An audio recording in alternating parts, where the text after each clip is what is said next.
Hey everybody, it's Ryan. If you're looking for a lightweight hoodie, this video just might be for you. So this company sent me this and said, hey Ryan, can you give a little overview of our hoodie? Who am I to say no, but no way whatsoever this is being provided to me a fitness review? I'm just here to keep it real. Shout outs to this company. This is arguably one of the most comfortable hoodies I have worn, maybe ever. I don't know, but it's very, very, very comfortable. And I don't normally just say that. And I think the reason it's so comfortable is because of what it's made out of. It's 65% cotton, 10% spandex, and 25% polyester. I think that blend gives sort of the soft feel, and this is kind of what it looks like up close. Has a little bit of a sort of a textured look to it. Very lightweight.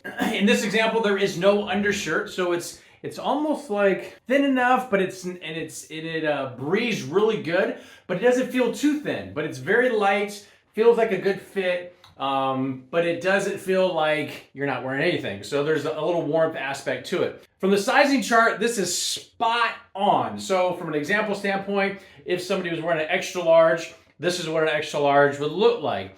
If you liked more of a looser fit, it would be recommended to go probably up a little bit more. From an athletic build standpoint, it's going to give a little bit more of a clingy fit to it, but if that's the look you're going for, very, very comfortable. It does have some stretch to it, and it just breathes really good. It is a hoodie, holes for the hoodie, and even with a hat on, it covers very, very nicely all the way around, and it's not too long. It's long enough to where it hangs below the waist, but very just like a nice loose fit. It does have a leather branding tag right here on the left side. So if you're looking for a very lightweight, comfortable fitting, very soft, stretchy hoodie, I can't speak volumes of this. Hopefully this answers any question you might have, and we'll talk to you soon.